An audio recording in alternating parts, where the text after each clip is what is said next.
Bueno, la sesión de hoy habla de la utilidad de las pruebas de imagen en el diagnóstico de la vasculitis. Claro, estamos hablando de algo que interesa de una manera muy especial pues, a algunas especialidades, no solamente a los propios radiólogos, sino a reumatólogos, otorrinos, a mucha gente. No sé quién de los dos empieza, Tatiana o siempre José Manuel, ¿no? José Manuel Andasuri. José Manuel es un clásico. De hecho, la semana que viene queremos terminar el ciclo de sesiones generales con el Calderas. ¿Os acordáis que dio ya la primera sesión general especial? Pero vamos, si no falla, se lo decía a José Manuel. Cuento con él. Muchas gracias. Bueno, pues buenos días a todos. Como ha dicho el doctor Cubillana, en conjunto con mi compañera Tatiana Moreno y supervisados por los doctores Andrés Francisco Jiménez y Laura Frutos, vamos a presentar la sesión general titulada Utilidad de las pruebas de imagen en el diagnóstico de las vasculitis. Para ello, vamos a hacer primero una pequeña presentación, si esto consigo que pase, la diapositiva. Ahora, una pequeña introducción en la que nos vamos a centrar en la clasificación más aceptada actualmente de las vasculitis, que lo que hace es dividir la afectación según el tamaño del vaso, divide en gran vaso, tendríamos Takayasu y arteritis de células gigantes, mediano vaso, Kawasaki, poliarteritis nodosa, pequeño vaso que son varias, divididas a su vez asociadas a anticuerpos ANCA y a los inmunocomplejos, y de vaso variable porque tocan todo el espectro de calibre de los vasos, la enfermedad de Behçet y, espero haber dicho bien esto, y el síndrome de Cogan. Las manifestaciones clínicas son muy variadas, muy variadas, y las alteraciones analíticas son por todos conocidas, sobre todo porque están muy explotadas en el MIR. Pero esto de imagen en las vasculitis es lo que puede chirriar un poco. Veo el público lleno de reumatólogos, espero que cualquier pequeño error que pueda haber acerca de la clínica, pues luego lo comentamos, nos echáis una mano. Pero esto de imagen en las vasculitis puede resultar un poco chocante, ¿no? Ese informe que pueda salir de un radiólogo acerca de una vasculitis, pues nos puede sonar a algo así como lo de a correlacionar con la clínica, que tal útil es en tantas situaciones, pero no, venimos hoy a que nos queráis un poquito más, a mostraros que los compañeros que trabajamos en la imagen también podemos aportar en este proceso diagnóstico y eso, para que en definitiva nos queramos todos un poquito más. Para ello lo que vamos a hacer es primero hablar de la utilidad que tienen las pruebas de imagen en las vasculitis, luego vamos a hablar de los hallazgos dividiéndolo por gran vaso, mediano vaso y pequeño vaso, vamos a dar unas recomendaciones que no indicaciones dadas por el Organismo Europeo contra el Reumatismo en 2018 y al final un caso clínico. Uy, le he dado para atrás. Vale. La utilidad general, pues las pruebas de imagen lo que vamos a conseguir es identificar la inflamación de la pared de los vasos e identificar la afectación secundaria a esta inflamación tanto en los vasos como en el parénquima. Vamos a determinar la extensión de la afectación y principalmente en gran y mediano vaso, es donde nosotros tenemos utilidad. Las pruebas no invasivas han sustituido la angiografía en el diagnóstico y contamos con la ecografía Doppler color y espectral, con el TAC con contraste, la resonancia, el PET-TAC, y no solo por la no invasividad, que también es un plus, como siempre, sino por valorar la pared del vaso y los tejidos circundantes, que con la coronariografía, con la arteriografía, digo coronariografía porque esto será de un Kawasaki probablemente, con la coronariografía no es suficiente, la angiografía. Era clásicamente el gold estándar, pero como digo, pues no es suficiente para valorar solo el vaso, que quizá es como mejor se valora, pero el angiotac no se queda atrás, igual que la angioresonancia, pero además nos permitirán valorar los tejidos circundantes. Actualmente la angiografía está en uso si hay una angioplastia transluminal percutánea concurrente. En cuanto a la utilidad de los hallazgos en el PET-TAC, doy paso a mi compañera Tatiana para que os ilustre y luego vengo yo con el resto de los.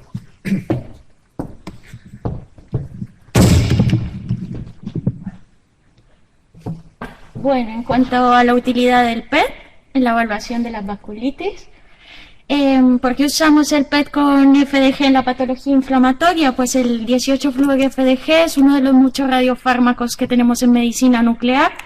Este es un análogo parcialmente metabolizable de la glucosa, en el cual se sustituye el grupo hidroxilo del carbono 2 por el flúor, que es el que emite la radiación y nos permite obtener la imagen. Este ingresa a la célula por unos receptores de membrana y una vez dentro de ella se produce la primera reacción de la vía glucolítica y al faltarle ese grupo hidroxilo queda atrapado dentro de la célula y no se puede metabolizar. ¿Qué pasa con las células inflamatorias? Pues estas van a tener un aumento en la expresión de los receptores de la afinidad de los transportadores de glucosa y una sobreproducción de enzimas glucolíticas, lo que finalmente va a llevar a un incremento de la glicólisis y un aumento de la captación de esa glucosa en la pared vascular. ¿En qué vasculitis podemos llegar a ser útiles para realizar, en qué vasculitis es útil realizar el PET? Al día de hoy, todos los estudios concuerdan con la utilidad del PET para la valoración de vasculitis de grandes vasos, como la arteritis de Takayasu y la arteritis de células gigantes, dado que los síntomas iniciales suelen ser atípicos e inespecíficos y, como he dicho, estas células tienen una afinidad importante por la glucosa. ¿Qué pasa con el resto de vasculitis? Pues la resolución de nuestra técnica es una limitante para la valoración de vasculitis de pequeño y algunas de mediano vaso, y también se ha visto que muestran unos patrones muy variables de captación, lo que finalmente deriva en una baja especificidad de nuestra técnica para la valoración de las mismas. En cuanto a las vasculitis de grandes vasos, pues son patologías muy heterogéneas, con un solapamiento importante de los síntomas entre sí, de las cuales destacan la arteritis de Takayasu, que suele verse en pacientes menores de 40 años, con afectación de la aorta y sus ramas principales, como las coronarias y las pulmonares, la arteritis de células gigantes, que se da en pacientes un poco más mayores, mayores de 50 años, puede tener afectación craneal o extracraneal de la aorta y sus ramas hasta en un 27%. Y se ha visto que entre un 40 y un 60% suelen asociarse con la polimialgia reumática. Y en cuanto a la polimialgia reumática, cuyo sustrato morfológico es la afectación articular insercional, también podemos ver captaciones características y además podemos hacer un diagnóstico precoz de la afectación vascular, que se puede ver hasta en un 30% de los casos. Al día de hoy, el diagnóstico de la vasculitis de grandes vasos es un desafío, ya que la clínica es inespecífica y no hay una prueba gold estándar para su diagnóstico, y entre el 40 y 70% de los pacientes no cumplen los criterios diagnósticos clásicos. La biopsia de la arteria temporal suele ser negativa en un 50%, dado el carácter segmentario de la inflamación. Y en cuanto a las técnicas estructurales, estas tienen algunas limitantes diagnósticas, como cambios anatómicos tardíos y signos indirectos de enfermedad. Todo esto lleva a un retraso en el diagnóstico y en el tratamiento, con un desconocimiento de la intensidad de la inflamación, la extensión de la enfermedad, y todo esto pues conlleva un aumento de la mortalidad de estos pacientes.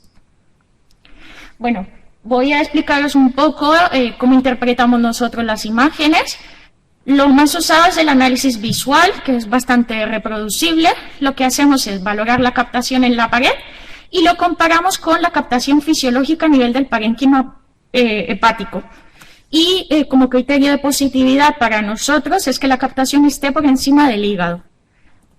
También podemos valorar la afectación por territorios, lo cual nos permite, además de medir la extensión, puede llegar a ser de interés para valorar la respuesta al tratamiento. En cuanto a la polimialgia reumática, podemos ver captaciones típicas a nivel articular o insercional, como la sinovitis glenohumeral, inflamación de interespinotas, sinovitis de rodillas o trocanteritis. Y también podemos hacer un score de acuerdo a las articulaciones afectas.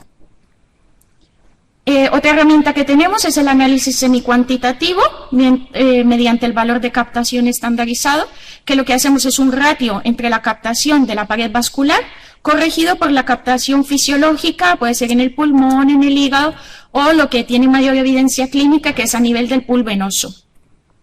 La utilidad es incierta el día de hoy en el diagnóstico precoz, pero es interesante en la valoración de respuesta al tratamiento y cuando existe sospecha de recurrencia de enfermedad. Dentro de las aplicaciones clínicas del PET en la vasculitis tenemos dos grandes escenarios, en el diagnóstico y en la valoración de respuesta. En el diagnóstico, cuando la sospecha clínica es de vasculitis, y tenemos el otro escenario, que es una clínica inespecífica, cuyo diagnóstico diferenciales puede ser un tumor de origen desconocido o una fiebre de origen desconocido. La ventaja con el PET es que podemos hacer un rastreo completo. En cuanto a la precisión diagnóstica de nuestra técnica, esta tiene una sensibilidad y una especificidad alta en la valoración de la arteritis de células gigantes y a destacar una alta especificidad por encima del 98% cuando usamos como criterio de positividad la captación de la pared por encima del hígado. Es discretamente más baja para el diagnóstico de arteritis de Takayasu, pero globalmente tiene una buena precisión diagnóstica para la vasculitis de grandes vasos. En cuanto a la utilidad, otros estudios se han hecho, hablan de la alta sensibilidad, como he dicho, para el diagnóstico de arteritis de células gigantes, sobre todo si existe elevación de la proteína C reactiva. La sensibilidad se incrementa hasta en un 95%. Y la adición del PET-TAC al manejo de estos pacientes ha cambiado el tratamiento en más del 20% de ellos. También nos permite la detección de afectación aislada de la aorta, que se puede ver hasta en un 45% de arteritis de células gigantes, y además puede guiar el diagnóstico por si existe una afectación limitada a un territorio, como por ejemplo una afectación de las arterias vertebrales que se asocia con recaídas frecuentes y complicaciones isquémicas. Y en cuanto a la polimialgia reumática, nos permite, como he dicho antes, el diagnóstico de afectación vascular de forma precoz. Actualmente no está indicado de forma rutinaria en todos los pacientes en los que se sospecha vasculitis de grandes vasos. En la arteritis de células gigantes se recomienda en formas atípicas cuando no hay síntomas craneales o los síntomas son inespecíficos, con elevación de reactantes de fase aguda, alta sospecha clínica con una biopsia negativa, fiebre de origen desconocido en pacientes mayores, de los cuales el 15% puede asociarse a vasculitis. En la arteritis de Takayasu, igual, formas atípicas con reactantes de fase aguda normales y para valoración de extensión e intensidad de la inflamación. Y en la polimialgia reumática, formas atípicas, recaídas repetidas, mala respuesta al tratamiento o reactantes de fase aguda elevados. Estos son algunos ejemplos. Esta es una mujer de 71 años con una fiebre de origen desconocido, tenía fiebre persistente, astenia, elevación de reactantes de fase aguda y en el TAC se veían adenopatías mediastínicas. No había engrosamiento de los vasos y al realizarle el PET pues se ve una captación de la FDG en la pared de la aorta, de las subclavias y las axilares. Esta es una arteritis de la temporal con una mala respuesta al tratamiento, 63 años, diagnóstico de arteritis de la temporal, tenía la biopsia positiva, pero persistía la clínica tras el tratamiento con corticoides. La sospecha era afectación extracraneal y al hacerle el PET pues se ve que efectivamente tenía afectación de la aorta, de la subclavia y de las axilares. Esta es una arteritis de la Takayasu, mujer de 37 años con malestar general y aumento de reactantes de fase aguda, que se ve únicamente una afectación segmentaria de la aorta descendente que concuerda con los hallazgos del TAC de engrosamiento de la pared a ese nivel. Otra arteritis de Takayasu, mujer joven con malestar general, tos, aumento de la proteína C reactiva, que al realizarle el PET se ve captación de FDG a nivel de la pared de la arteria pulmonar izquierda. Este es un paciente en donde se ve una afectación de la aorta abdominal infrarrenal que no concuerda con los hallazgos del TAC, donde no se veía ni engrosamiento mural ni captación del contraste a ese nivel. Que es todo esto que está aquí. Mujer de 65 años con arteritis de células gigantes, que se ve todo el hipermetabolismo a nivel de la aorta, de las subclavias, y además tenía captación, como he dicho antes, a nivel de la cintura escapular y pélvica. Entonces vemos ese hipermetabolismo concordante con las dos patologías. Y en cuanto a la afectación craneal, clásicamente se ha dicho que la resolución de nuestra técnica no permite una adecuada valoración de los vasos a ese nivel. Y además normalmente existe una captación fisiológica a nivel del cerebro, pero los últimos estudios hablan de una alta especificidad de la prueba por encima del 95%, con una sensibilidad que no es despreciable y que mejora cuando tenemos equipos de mayor calidad, con más prestaciones, que nos permiten disminuir ese efecto de volumen parcial y tener una mayor resolución. Estos son ejemplos de ello, que vemos captación en las arterias temporales, en las vertebrales, y también se puede ver captación en la arteria maxilar. Este es un ejemplo de ello, mujer de 83 años que tenía cefalea temporal derecha, tumefacción de la arteria temporal, visión borrosa, y la biopsia había dado negativa, con reactantes de fase aguda normales en el momento del PET, y se ve una captación a nivel de la arteria vertebral bilateral. En cuanto al tratamiento previo con corticoides, que es un dolor de cabeza para nosotros, se ha visto que estos tienen una disminución en la expresión de los receptores GLUT, lo que va a llevar a una disminución en la captación de la pared vascular y un aumento de la captación hepática. Todo eso va a llevar a que se infraestime la captación a nivel de la pared. La sensibilidad baja de un 99% cuando se realiza la prueba sin tratamiento inmunosupresor a un 52%. Se han realizado varios estudios con PET realizados en distintos tiempos tras la administración del tratamiento inmunosupresor y se ha visto que el PET realizado a los 3 días del tratamiento tiene una disminución de la captación de FDG en la pared en un 10 a un 15% y a los 10 días la disminución puede llegar hasta en un 40%. Al día de hoy, las guías europeas de medicina nuclear lo que dicen es que, de ser posible, retrasar el tratamiento, claramente no si está en riesgo de complicaciones isquémicas, y puede llegar a ser aceptable durante los 3 primeros días del tratamiento, realizarle el PET. Y EULAR recomienda no retrasar el tratamiento y que puede llegar a ser aceptable hasta los 7 días. En cuanto a la valoración de la respuesta, dados los mecanismos moleculares que se modifican tras el tratamiento, estos son previos a los cambios estructurales, la sensibilidad del PET puede ser de gran ayuda para valorar respuesta. Se han publicado varios trabajos en donde se ha visto una disminución de la intensidad y la extensión de la enfermedad a los 3 meses, no siendo tan significativo a los 6 meses. Y también se ha hecho otro trabajo en el 2017, donde se hizo un análisis semicuantitativo de la actividad metabólica, tanto al diagnóstico como al seguimiento, y se vio una disminución global de la captación, la cual se correlacionaba con una mejoría clínica. También puede llegar a ser valor pronóstico, ya que se ha visto una correlación entre la intensidad de captación en la aorta torácica y el diámetro y volumen de la aorta, en donde el 13% de los pacientes en estos trabajos se vio que se asociaban a complicaciones aórticas cuando tenían captación de FDG. Y también se ha visto que los pacientes que tienen remisión clínica pero persisten con captación residual de FDG, a mayor captación se asocian a recaídas más frecuentes, lo que nos permitiría identificar a pacientes en riesgo. En resumen, no está indicado tampoco de rutina cuando hay una remisión clínica ni bioquímica, hay que individualizar los pacientes y se puede considerar cuando hay una mala respuesta, una sospecha de recaída tras retirada o reducción del tratamiento y como apoyo para el cambio de tratamiento. Estos son algunos ejemplos, una disminución importante de la captación de FDG en la aorta torácica tras 4 meses de tratamiento. Aquí se ve cómo capta toda la aorta y tras los 4 meses disminuye la captación.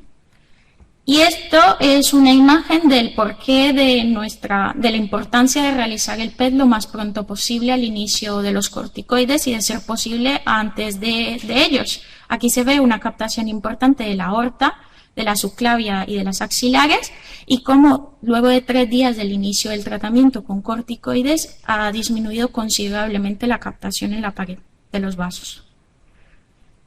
¿Cuál es el futuro? Pues el PET resonancia, que se lleva lo mejor de las 2 pruebas. Tendríamos mayor resolución de los tejidos, menor radiación para los pacientes. Este es un ejemplo de ello, que vemos captación del trazador en las arterias vertebrales que coincide con edema perivascular a nivel de las arterias vertebrales. Y también la inclusión de nuevos radiofármacos, mucho más selectivos, ligandos selectivos de receptores de membrana, de macrófagos activados, el tocilizumab y otros anticuerpos monoclonales, que sería mucho más específico. En resumen, la vasculitis de grandes vasos requiere un abordaje multidisciplinar y un diagnóstico con técnicas de imagen multimodalidad. El PET-TAC es una técnica altamente sensible y específica para el diagnóstico precoz de la vasculitis de grandes vasos. Está especialmente indicada en presentaciones atípicas que tengan mala respuesta al tratamiento, fiebre de origen desconocido en mayores y polimialgia reumática con sospecha de afectación vascular. Y puede llegar a ser de utilidad en pacientes seleccionados para evaluación de eficacia terapéutica y seguimiento.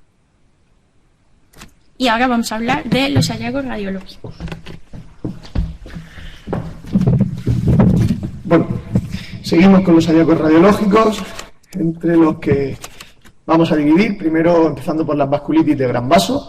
En las vasculitis de gran vaso, que son la arteritis de células gigantes y el Takayasu, los hallazgos radiológicos son compartidos y podríamos dividir en hallazgos directamente relacionados con la inflamación de los vasos, que al ser grandes vasos sí que tenemos sensibilidad suficiente, como lo que vemos en las imágenes mostradas, que no sé si el puntero se ve. Aquí tiene que ser con esto, vale. Vemos un engrosamiento de la pared de la aorta ascendente y descendente con realce, incluso dentro, es decir, captación de contraste dentro de la pared del vaso. También lo vemos en ambas subclavias, ¿vale? Esos serían los hallazgos directamente por la inflamación en los vasos. En la resonancia son hallazgos muy similares, pero estos cambios pueden ser incluso más precoces, tienen una sensibilidad un poquito mayor que el TAC. No sé si justamente haya caído esto, pero vamos, muestra muy similar esa hiperintensidad en la pared del vaso. Y son más precoces. Bueno, y los hallazgos secundarios a la inflamación del vaso, pues es que ese engrosamiento pueda generar estenosis, como el marcado aquí con la flecha roja en la arteria pulmonar derecha. Vemos ese claro engrosamiento en la arteria pulmonar izquierda también, ¿vale? Puede haber aneurismas que iremos viendo a lo largo de las diapositivas. Y por supuesto, las pruebas de imagen también son importantes para la afectación parenquimatosa. En este caso, una secuencia FLAIR y una difusión de infartos cerebrales secundarios a la inflamación en la pared de los vasos. En cuanto a la... Lo que puede ser muy importante también es el patrón y distribución de afectación para diferenciar una u otra, como vamos a hacer a continuación.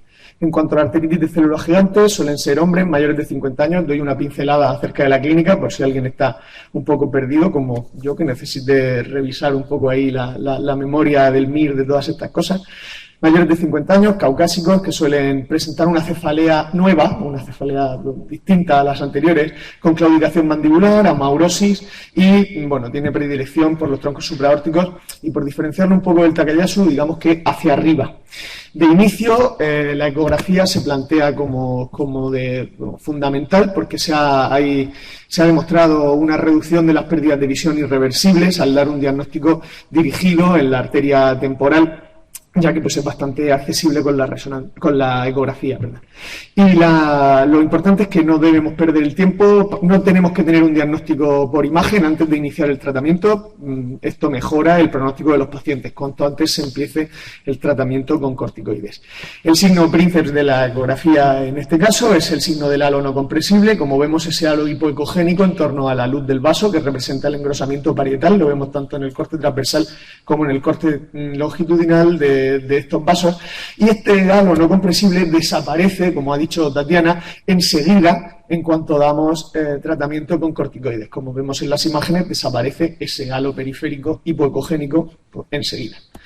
Otro hallazgo típico es el Doppler pulsado, que como veis, pues el espectral tiene velocidades muy amplias. Justo ha caído otra vez esto aquí, pero es una velocidad de en torno a 350 centímetros por segundo, que en cuanto sea tratamiento, también fijaos en ese halo hipoecogénico en torno a la pared del vaso, que en cuanto sea tratamiento, el halo desaparece y la velocidad vuelve a unos 20 centímetros por segundo. Es decir, otro hallazgo ahí a tener en cuenta.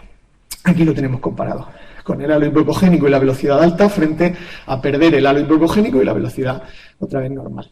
La arteria axilar se ha demostrado que en situaciones en las que la arteria temporal no demuestre hallazgos puede ser diagnosticada. O sea que es importante que le echemos un ojo, eso por parte del médico peticionario también se puede recordar, pero por parte de los radiólogos, pues deberíamos echarle un ojo también a las arterias axilares, ¿vale? Porque el 40% de estos pacientes no tiene afectación temporal o tiene skip lesions, que digamos que son zonas respetadas de la arteria temporal, que a lo mejor con la eco no es accesible justo el segmento que está afectado y podemos tener un falso negativo. Entonces, otra prueba que también es importante será la resonancia, que como vemos, pues esa hiperintensidad en torno al vaso. Si nos resulta difícil verla, por suerte somos simétricos, tenemos un lado que está respetado frente al otro que está claramente afectado, igual que vemos en esta otra imagen. Esa simetría o esa asimetría puede ser nuestra amiga en este caso. La mayor extensión también, pues por si no solo se afecta la temporal, con la resonancia pues podemos ver las arterias occipitales, las faciales, las oftálmicas, la carótida supraclinoidea, como en el caso de este paciente, y además nos permite ver la afectación parenquimatosa, en ese caso de este paciente con la afectación de las carótidas y también unos pequeños infartos aquí, en este caso cerebelosos. ¿Vale? Eso sería la importancia de la resonancia, que por supuesto también puede representar las arterias axilares, como vemos en este corte coronal, que tenemos esa hiperintensidad en torno a las arterias axilares. Es decir, tenemos ese plus, ¿no? De que no solo es en el sitio en el que estamos poniendo el ecógrafo. Vale. En cuanto a la arteritis de Takayasu, mujeres menores de 40 años, suelen ser asiáticos, con claudicación de extremidades, diferencia de pulsos en las extremidades, aumarosis fugaz, bueno, esa clínica larvada de la que hablábamos.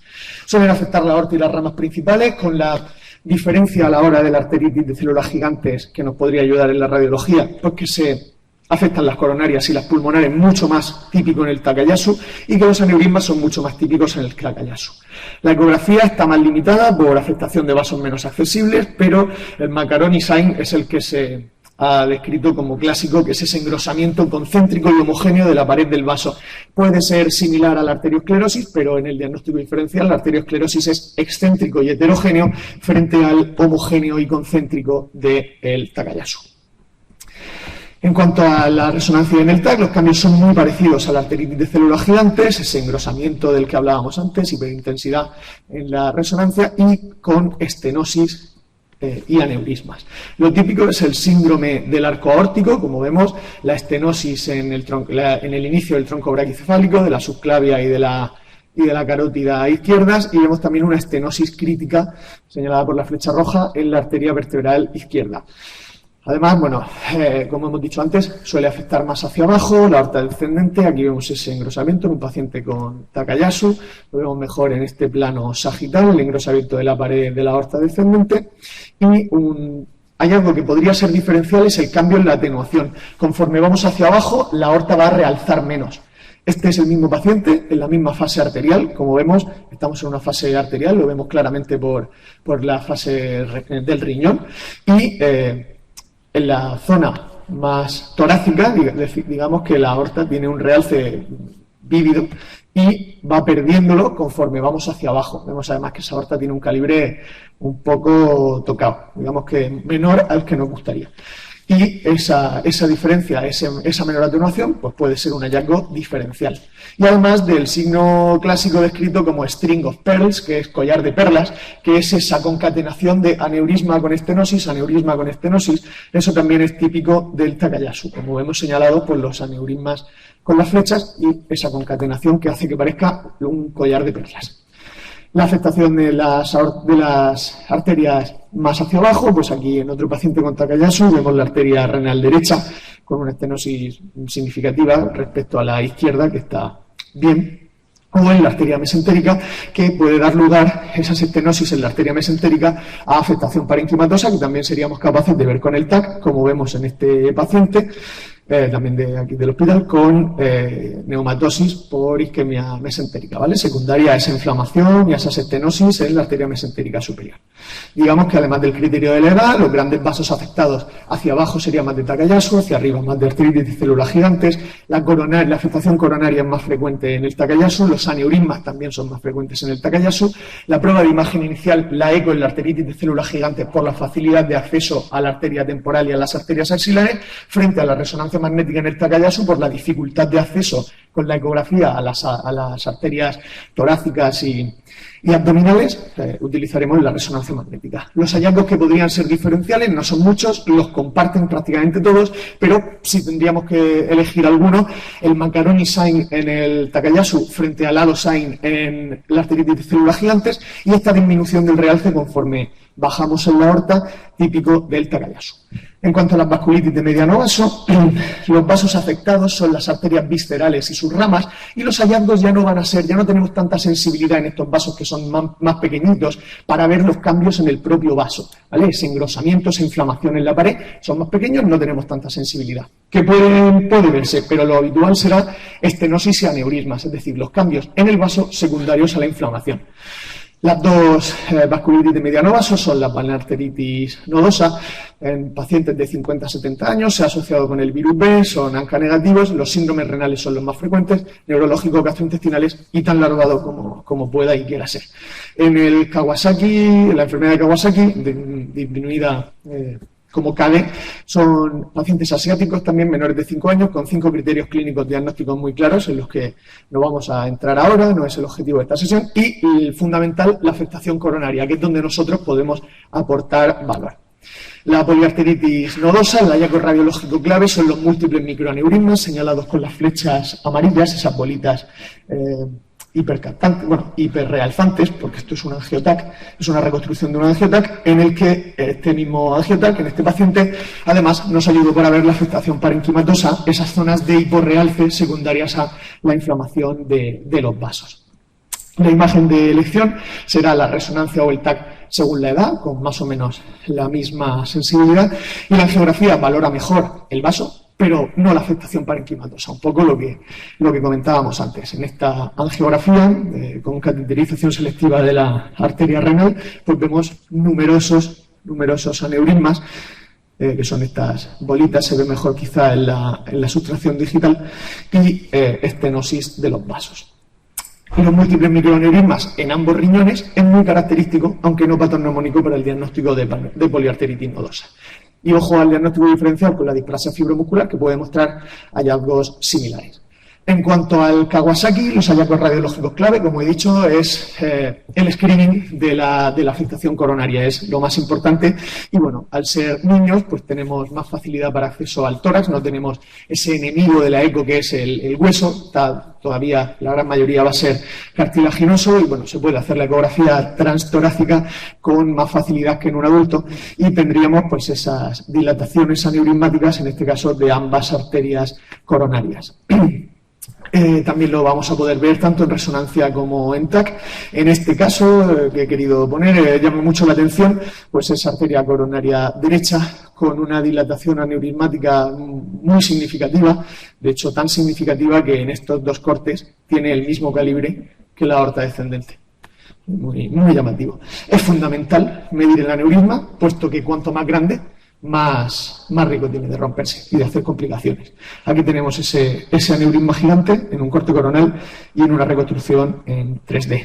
La resonancia sí que tiene un pequeño plus, en este caso respecto al TAC, que es para valorar la perfusión del miocardio, ¿vale? Ahí la cardioresonancia tendría un pequeño plus cuando haya afectación cardíaca en cualquier vasculitis, no solo en el Kawasaki. Y lo dicho, fundamental medir el aneurisma. Y para ir terminando, las vasculitis de pequeño vaso, la imagen no tiene suficiente sensibilidad para ver cambios en el pequeño vaso, así que la utilidad que tenemos en estos casos es para valorar la afectación parenquimatosa, como vemos en este caso, de una granulomatosis con poliangiitis. Bueno, al principio en el diagnóstico, pues una consolidación prácticamente completa del parénquima pulmonar y conforme va pasando el tiempo, los cambios más crónicos son esos nódulos típicos que suelen cavitar, este es el clásicamente llamado Wegener, que suelen cavitar y que luego pues pueden regresar, como vemos a lo largo de la evolución del paciente. Cavitan y luego regresan. Si lo que vemos son nódulos migratorios, sería el típico del clásicamente llamado Church-Strauss. Las recomendaciones según la evidencia, no hay unas indicaciones claras, pero hay unas recomendaciones hechas por la EULAR en 2018 dirigidas a vasculitis de gran vaso. Son 12 recomendaciones que vamos a revisar muy rápidamente. En la sospecha de arteritis de células gigantes se recomienda la imagen para complementar los criterios clínicos, pero hacerla lo antes posible y que nunca retrase el tratamiento. Aquí el tiempo es fundamental para el pronóstico del paciente. Lo fundamental es iniciar el tratamiento ante una sospecha clínica alta. La segunda recomendación es que la clínica y la imagen de alta sospecha es diagnóstica sin biopsia. Esto creo que es lo más interesante, lo más novedoso de lo que proponen. Sin biopsia de la arteria temporal ya sería suficiente, en el caso de arteritis de células gigantes. La tercera recomendación es que habría que hacer tanto ecografía de las temporales como de las axilares, eso tanto a los médicos peticionarios, que podéis recordarlo en la prueba, como a los radiólogos en el momento en el que tengamos que hacer ese tipo de ecografías, nos resulta muy útil. La resonancia magnética sí alta sospecha clínica, pero eco sin hallazgo, por lo que hemos comentado, de las skip lesions, y además porque nos permite valorar el resto de arterias intracraneales. No realizar TAC para valorar arterias craneales y el TAC y la resonancia normalmente para arterias extracraneales, lo que hablábamos en el Takayasu, ¿no? Y la ecografía únicamente en cuanto a las extracraneales para las axilares. En sospecha de Takayasu, la resonancia sería la prueba de inicio con una sensibilidad en un estudio de 2000, o sea, con unas resonancias que no son las de ahora, que son incluso mejores, de hasta el 100%, ya apuntaban alto. Y el PET y el TAC como alternativas a la resonancia. En el Takayasu la eco está muy limitada. No angiografía para diagnóstico de ninguna de las dos y no hay que hacer imagen de seguimiento rutinario si hay remisión clínica y bioquímica, como también ha dicho mi compañera Tatiana. La monitorización de estenosis o aneurismas a largo plazo con la misma imagen que se consiguió el diagnóstico. Si se consiguió con resonancia, seguimos con resonancia. Si se consiguió con TAC, seguimos con TAC. Es lo que dice esta guía. En la frecuencia no hay consenso y es una decisión multidisciplinar. Ahí, pues bueno, esa opinión conjunta entre todos es lo que sería lo idóneo. Y la maquinaria y los parámetros para el estudio de estas patologías son muy específicos, están muy bien recogidos en estas recomendaciones. Eso es más para dentro de nuestro servicio, pero bueno, en cualquier caso, aquí está en el lugar adecuado, tanto por esa decisión multidisciplinar como por esa maquinaria y parámetros técnicos muy específicos. Cualquier paciente que llegue aquí está en el mejor lugar de esta región para ser diagnosticado, no cabe ninguna duda.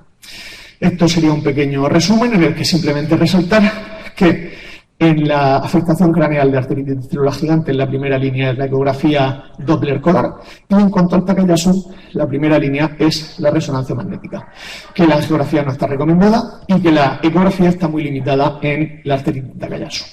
Como conclusiones, disponemos de recomendaciones emitidas por la EULAR en 2018, pero no indicaciones claras. En gran y mediano vaso, la utilidad en el diagnóstico es en el propio diagnóstico de la enfermedad por los cambios directos en los vasos, y aunque los hallazgos no son diferenciales entre la arteritis de Takayasu y las células gigantes, pueden sumar información al proceso diagnóstico.